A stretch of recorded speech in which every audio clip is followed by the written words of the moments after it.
all hardships will be compensated by God.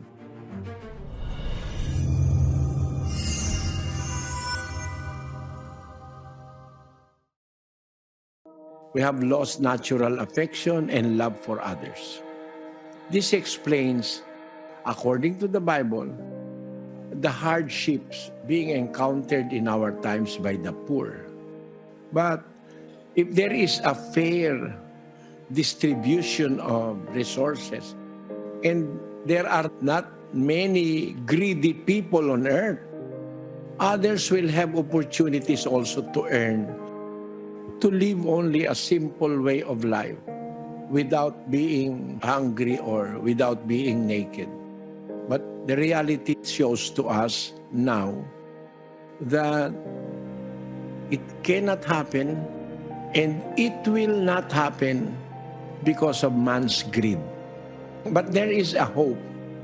The Lord Jesus Christ guaranteed the first century Christians, "Be of good cheer. I have overcome the world." In spite of tribulations, we must only continue hoping and trusting on God, and He will not leave us alone. I am a poor man like you. I started from nothing. I started preaching the gospel some time ago. I do not even have money in my pocket. But with God's help, with the help of the Lord Jesus Christ, we can overcome all these hardships.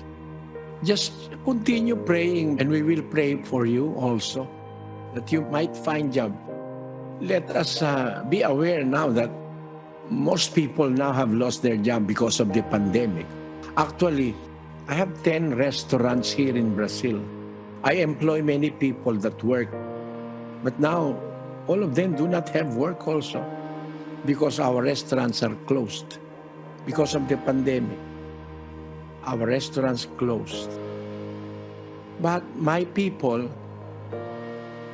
out of compassion, they are not hungry.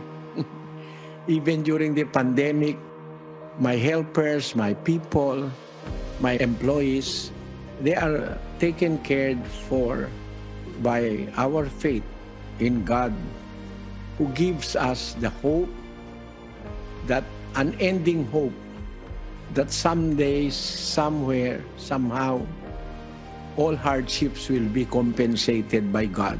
If we are only going to continue in faith in spite of all these tribulations and hardships in life.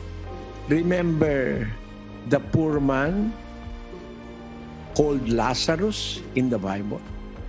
If you are a Christian, you must know the story of Lazarus and the story of so many poor Christians in the first century who have died poor, but they did not lose hope because they are looking forward to that promise of the Lord in the new heaven and in the new earth. Even if we die poor here, even if we die of hunger, there is a consolation in advance, knowing that there will be a resurrection of the dead and the poor will be blessed